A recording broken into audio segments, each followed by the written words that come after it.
ஜனங்கள் என்ன நினைக்கிறாங்கன்னா, ஜனங்கள் யாரை நீதிமான்கள் என்று அவர்கள் கணிக்கிறார்கள், ஜனங்கள் யாரை நீதிமான்கள் என்று அவர்கள் தீர்க்கிறார்கள் என்று சொன்னால், யார் தான தர்மங்களை செய்கிறார்களோ, யார் தான தர்மங்களை செய்கிறார்களோ அவர்களைத்தான் நீதிமான்கள் என்று அவர்கள் நினைக்கிறார்கள், தீர்மானிக்கிறார்கள், கணிக்கிறார்கள், சொல்லுகிறார்கள்.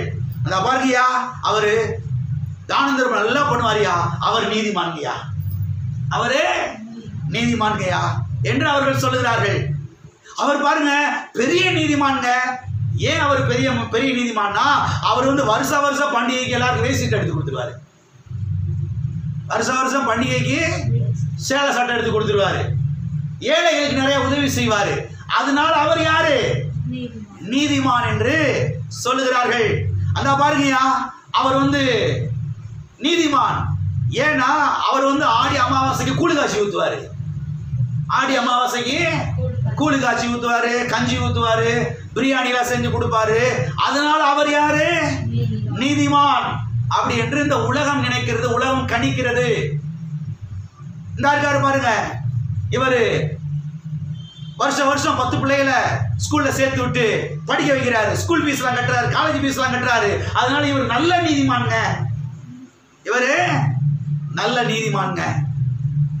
அந்த இருக்காரு பாருங்க, அவருடைய ஆபீஸ்ல லஞ்சமே வாங்க மாட்டாரு. அதனால அவர் யாரு? அவர் தான் உண்மையான நீதிமான் என்று இந்த உலகம் நினைக்கிறது, உலகம் கணிக்கிறது. அருமையானவர்களை கவனியுங்கள், இந்த நீதிக்கும் தேவ நீதிக்கும் எந்த சம்மந்தமும் கிடையவே கிடையாது. இதெல்லாம் நல்லது. எது? 10 பிள்ளைகளை படிக்க வைக்கிறது நல்லது, தான தர்மங்களை பண்ணுவது நல்லது, கூழு காய்ச்சி ஊத்துறது நல்லது, ட்ரெஸ் எடுத்து கொடுக்கிறது நல்லது. இதெல்லாம் சத்தியவேதம் போதிக்கிறது. ஏழைகளுக்கு உதவி செய்ய வேண்டும் என்றால் சத்தியவேதம் போதிக்கிறது. ஆனால் அந்த நீதிக்கும் இந்த நீதிக்கு எந்த சம்பந்தம் கிடையவே கிடையாது. சரி, நம்முடைய நீதியை குறித்து சத்தியவேதம் என்ன சொல்லுகிறது? அருமையானவர்களை கவனியுங்கள். இன்னைக்கு உலக மனுஷன் பாருங்க, தான தர்மங்களை செய்யறாங்க, நம்மளும் செய்யறோம், நம்மளும் அனைவருக்கு உதவி செய்யறோம், எல்லாம் பண்றோம். ஆனால் ஒரு காரியத்தை நீங்கள் தெளிவாய் புரிந்து கொள்ள வேண்டும். அது என்னன்னா, நம்முடைய நீதியை குறித்து சத்தியவேதம் சொல்லும் பொழுது அது எப்படி சொல்லுதுன்னா, வாசிப்போம். ஏசாயா தீர்க்கதரிசன புஸ்தகம் 64வது அதிகாரம் 6வது வசனம். நாங்கள் அனைவரும் தீட்டானவர்கள் போல் இருக்கிறோம். எங்களுடைய நீதிகள் எல்லாம் அழுக்கான கந்தை போல் இருக்கிறது. நாங்கள் அனைவரும் இலைகளை போல் உதிர்கிறோம். எங்கள் அக்கிரமங்கள் காற்றை போல் எங்களை அடித்துக் கொண்டு போகிறது. இங்கே நாம் கவனிக்க வேண்டிய வார்த்தை என்னவென்று சொன்னால், எங்களுடைய நீதிகள் எல்லாம் அழுக்கான கந்தை போல் இருக்கிறது. நம்முடைய நீதியெல்லாம் எப்படி இருக்குதா? அழுக்கான எப்படி இருக்குது? அழுக்கான கந்தை. நாம எவ்வளவுதான் நல்ல காரியங்களை செஞ்சாலும் அது கர்த்தருடைய பார்வையில் எடுபட மாட்டேங்குது. எல்லாரும் இருக்கிறீங்களா? அதான் சொல்றாருங்க.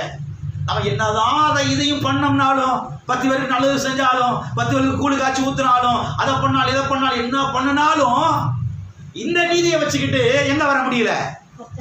இதைத்தான் ஆழமாய் கவனிக்கணும் தேவனுடைய பிள்ளைகள், கிறிஸ்தவர்கள் ஒவ்வொருவரும் கவனிக்கணும். இந்த நீதியை தூக்கிக்கிட்டு எங்க வர முடியாது? தேவ பிரசனத்துக்கு, தேவ சமூகத்துக்கு வர முடியாது. ஆண்டவரே கேட்டு பாருங்கப்பா, என் தெருவில் நான் எவ்வளவு நல்லவன் சொல்லி நான் எத்தனை பேருக்கு சேலை வாங்கி கொடுக்குறேன், எத்தனை பேருக்கு ட்ரெஸ் வாங்கி கொடுக்குறேன், எத்தனை பேருக்கு கூழு காய்ச்சி ஊத்துறேன், எத்தனை பிள்ளைகளை படிக்க வைக்கிறேன், கேட்டு பாருங்க ஆண்டவரே. அதனால அந்த நீதி தூக்கி வந்திருக்கிற ஆண்டவரே, என்னை உங்களுடைய பிரசனத்துக்குள்ள விடுங்க ஆண்டவரே. கர்த்தர் சொல்றாரு, அதெல்லாம் வர முடியாது, போ வெளியே போயிரு. அதெல்லாம் இங்க அந்த நீதியை கொண்டு இங்க யாரும் செய்ய முடியாது, வர முடியாது. எல்லாம் இருக்கிறீங்களா? எல்லாம் கவனிக்கணும். அதெல்லாம் நம்முடைய நீதியெல்லாம் எப்படி இருக்கு? எப்படிப்பட்டதா இருக்குதா? அழுக்கான கந்தையை போல இருக்குதா? அவர் பாருங்க, வாயில ஒரு நாளும் கெட்ட வார்த்தையை பேச மாட்டாருங்க, அவர் நீதிமான்ங்க அப்படின்னு உலகம் கணிக்குது. ஆனா அந்த நீதியை தூக்கிக்கிட்டு எங்க வர முடியாது? தேவ பிரசனத்துக்கு, தேவ சமூகத்துக்கு வர முடியாது. அந்த நீதி தூக்கிட்டு ஆண்டவருடைய தயவை வாங்க முடியாது, ஆண்டவருடைய அருளை வாங்க முடியாது, ஆண்டவருடைய ஆசீர்வாதத்தை வாங்க முடியாது. நம்முடைய நீதிகள் எல்லாம் அழுக்கான கந்தை போல இருக்கிறது. நம்முடைய நீதியின் கிரியைகள் எல்லாம் கந்தலா இருக்குது. இன்னும் தெளிவா சொன்னா கிழிஞ்சலா இருக்குது. துணி கிழிஞ்சு போயிரு பாருங்க, கருணு அந்த மாதிரி ஆகி போயிடுது நம்முடைய நீதிகள் எல்லாம். எனவே ஒரு மனிதன் செய்கிற தான தர்மங்களை வைத்து, ஒரு மனிதன் செய்கிற நற்கிரியைகளை வைத்து, ஒரு மனிதன் செய்கிற நல்ல செயல்களை வைத்து இவர்கள் நீதிமான்கள் என்று மக்கள் சொல்லலாம். ஆனா கர்த்தர் என்ன செய்யல? எல்லாம் இருக்கிறீங்களா? மக்கள் சொல்லலாம், ஆனா கர்த்தர் வந்து என்ன செய்யல? சொல்லல. அருமையானவர்களே கவனியுங்கள், சத்திய வேதம் யாரை நீதிமான் என்று சொல்லுகிறது? இப்ப விஷயத்துக்கு வந்துருவோம்.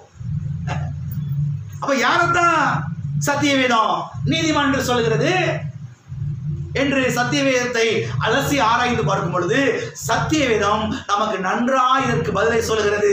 சத்திய வேதம் இதற்கு நன்றாய் தெளிவாய் நமக்கு பதிலை சொல்லுகிறது. வாசிப்போ ரோமருக்கு எழுதின நிருபம் 3ஆம் அதிகாரம் 25வது வசனம். தேவன் பொறுமையா இருந்த முற்காலத்தில் நடந்த பாவங்களை தாம் பொறுத்து கொண்டதை குறித்து தம்முடைய நீதியை காண்பிக்கும் பொருட்டாகவும் தாம் நீதி உள்ளவரும். அவர் யாரு? அவர் நீதி உள்ளவரு.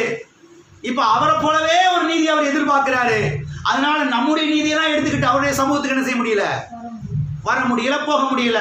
அதான் செல்லுபடி ஆகலன்றாரு. இப்ப வாசிங்க. இயேசுவினிடத்தில் விசுவாசமாயிருக்கிறவனை நீதிமானாய் ஆக்குகிறவருமாய் விளங்கும்படி இக்காலத்தில் தமது நீதியை காண்பிக்கும் பொருட்டாக. வாசிங்க அப்படி தொடர்ந்து. கிறிஸ்து இயேசுவினுடைய இரத்தத்தை பற்றும் விசுவாசத்தினாலே பலிக்கும் கிருபாதார பலியாக அவரையே ஏற்படுத்தினார். இங்கே நாம் பார்க்கிறோம் தெளிவாக, இயேசுவினிடத்தில் விசுவாசமாய் இருக்கிறவனை தான் தேவன் நீதிமான் என்று கணிக்கிறார். தேவன் நீதிமான் என்று டிக்ளேர் பண்றாரு. இயேசுவின் மேலே விசுவாசம் வைக்கிறவனை, இயேசுவினிடத்தில் விசுவாசமாய் இருக்கிறவனை. எல்லாரும் இருக்கிறீங்களா? தான தர்மம் பண்றவன், கூழு காட்சி ஊத்துறவன், சட்டம் வாங்கி கொடுக்கிறவன், ஃபீஸ் கட்டுறவன், அவனெல்லாம் தேவன் வந்து நீதிமான் என்று டிக்ளேர் பண்ணல. அதெல்லாம் நல்லது, அதெல்லாம் செய்யணும். செய்யும்படியா சத்திய வேதமே நமக்கு தெளிவாய் போதிக்கிறது. ஆனால் அந்த நீதியை கொண்டு வந்துட்டு தேவ பிரசன்னத்துக்குள்ள என்ன செய்ய முடியாது? நுழைய முடியாது. அருமையானவர்களை கவனியுங்கள், தெளிவாய் சத்திய வேதம் போதிக்கிறது. இயேசுவினிடத்தில் விசுவாசமாய் இருக்கிறவனை தேவன் நீதிமான் என்று டிக்ளேர் பண்றாரு. ஆமென். எத்தனை பேர் இயேசுவின் மேல விசுவாசம் வச்சிருக்கீங்க? ஆமென். அப்ப நீங்க யாரு? நீங்க என்றைக்கு இயேசு கிறிஸ்துவின் மேலே விசுவாசம் வைத்தீர்களோ, அவருடைய கல்வாரி பாடுகள் மேலே, அவருடைய ரத்தத்தின் மேலே, அவருடைய தழும்புகள் மேலே, அவருடைய காயங்கள் மேலே, அவர் தலையில் வைக்கப்பட்டிருக்கிற முள்முடியின் மேலே நீங்கள் என்றைக்கு விசுவாசத்தை வைத்தீர்களோ அன்றைக்கே தேவன் உங்களை டிக்ளேர் பண்ணிட்டாரு, இவன் நீதிமான். இவன் நான் குற்றமே பார்க்கல, இவன் எந்த பழுதையுமே நான் பார்க்கல. ஏன்னா இந்த மனுஷனுக்காக என்னுடைய குமாரனாக இயேசுவை நான் தண்டித்து விட்டேன். இயேசு கிறிஸ்துவின் மேலே எல்லா அடிகள் விழுந்து விட்டது. இயேசுவின் மேலே, என்னுடைய குமாரனாக இயேசு கிறிஸ்துவின் மேலே இந்த மனுஷன் விசுவாசம் வைத்தபடினாலே நான் இந்த மனுஷனை நீதிமான் என்று செய்கிறேன், அறிவிக்கிறேன், டிக்ளேர் பண்ணுகிறேன், பிரகடனப்படுத்துகிறேன் என்று கர்த்தர் என்ன செய்து விட்டார்? அறிவித்து விட்டார். ஆமென். அப்ப நம்முடைய நீதியெல்லாம் தூக்கிக்கிட்டு போக முடியாது, தேவ பிரசன்னத்துக்கு போக முடியாது. அதெல்லாம் நல்லது, அதெல்லாம் செய்யணும், அதுக்குரிய பலனெல்லாம் கர்த்தர் நமக்கு தருவாரு. ஆனா அந்த நீதியை தூக்கிக்கிட்டு தேவனுடைய சமூகத்துல போய் தேவனே என்னை ஆசீர்வதியும், உங்களுடைய அருளை எனக்கு தாரும் என்று என்ன செய்ய முடியாது? கேட்க முடியாது. இயேசு கிறிஸ்துவின் ரத்தத்தின் நிமித்தமாக, அவருடைய தழும்புகள் மூலமாக, அவருடைய காயங்கள் மூலமாக எனக்கு இதை செய்ய மாட்டேன் சொன்னா கர்த்தர் சொல்றார், வாங்கிட்டு போயிட்டே இருப்போம், வாங்கிட்டு போயிட்டே இரு, எனக்கு ஒரு பிரச்சனையும் கிடையாது. இயேசு மேல விசுவாசம் வச்சிருக்கியா? இயேசு நாமத்துல கேட்கிறியா? என்னுடைய குமாரனா இயேசு கிறிஸ்துவின் ரத்தத்தின் மேலே விசுவாசம் வைத்திருக்கிறாயா? இயேசு கிறிஸ்துவின் தழும்புகள் மேலே விசுவாசம் வைத்திருக்கிறாயா? உனக்கு என்ன வேணுமோ செஞ்சுட்டு வாங்கிட்டு போயிட்டே இரு. இதன் அடிப்படையில் வந்து கேளு, உன் ஜெபத்துக்கு பதில் என்ன செய்யும்? வரும். ஆமென். எனவே இயேசுவினிடத்தில் விசுவாசமா இருக்கிறவனை, யாரிடத்தில் விசுவாசமா இருக்கிறவனை? இயேசுவினிடத்திலே, இயேசுவின் மேலே, அவருடைய கல்வாரி பாடுகள் மேலே, அவருடைய ரத்தத்தின் மேலே யார் விசுவாசம் வைக்கிறார்களோ அவர்களை நீதிமான் என்று தேவன் டிக்ளேர் பண்ணுகிறார். அவர்களை நீதிமான்கள் என்று தேவன் பிரகடனப்படுத்துகிறார். அவர்களை நீதிமான்கள் என்று தேவன் தீர்க்கிறார். அவர்களை நீதிமான்கள் என்று தேவன் அறிவிக்கிறார். எனவே ஒரு மனிதன் எப்பொழுது நீதிமான் ஆகிறான் என்றால் இயேசுவின் மேல் விசுவாசம் வைக்கும் பொழுது. இயேசுவே, என்னுடைய பாவங்களுக்காக நீர் தண்டிக்கப்பட்டீர், நீர் அடிக்கப்பட்டீர், நீர் நொறுக்கப்பட்டீர், உம்மை நோக்கி நான் பார்க்கிறேன், இரத்தத்தினாலே என்னை கழுவும் என்று அவரை நோக்கி பார்க்கும் பொழுது, அவரை நோக்கி கூப்பிடும் பொழுது தேவன் அவனை நீதிமான் என்று ஆக்குகிறார். நீதி என்ற வஸ்திரத்தை அவனுக்கு உடுத்து வைக்கிறார். ஆமென். அவன் எவ்வளவு பெரிய பாவியா இருந்தாலும் பரவாயில்ல, அதை கர்த்தர் பார்க்கிறதே கிடையாது. திட்டமாய் தெரிந்து கொள்ளுங்கள். அவன் எவ்வளவு அசிங்கமான காரியங்களை செய்திருந்தாலும் பரவாயில்ல, எவ்வளவு பெரிய போக்கிரியா இருந்தாலும் சரி பரவாயில்ல, கொலைகாரனா இருந்தாலும் பரவாயில்ல, அவன் இயேசுவின் மேலே விசுவாசம் வைக்கும் பொழுது அவனுடைய எல்லா ஒட்டுமொத்தமான பாவத்தையும் கர்த்தர் செய்கிறார், மன்னிக்கிறார். அவனை புது சிருஷ்டியாய் மாற்றுகிறார். அவனை நீதிமான் என்று தேவன் என்ன செய்கிறாரு? பிரகடனப்படுத்துகிறாரு. ஏன்னா இந்த மனுஷன் செஞ்ச எல்லா பாவத்துக்காகவும் இயேசுவை பிதாவாகி தேவன் கல்வாரி சிலுவையில் தண்டித்து விட்டார். இயேசு மேல் விசுவாசம் வைத்தபடினாலே ஒரு சனப்பொழுதிலே தேவன் ஒரு மனிதன் என்ன செய்கிறார்? நீதிமான என்ன செய்கிறார்? மாற்றுகிறார். இயேசு மேலே விசுவாசம் வைக்கும் பொழுது ஒரு மனுஷனுக்கு எவ்வளவு லாபங்கள் உண்டாகிறது பாருங்க. எப்படிப்பட்ட மாற்றங்களுடைய வாழ்க்கை ஏற்படுகிறது பாருங்க.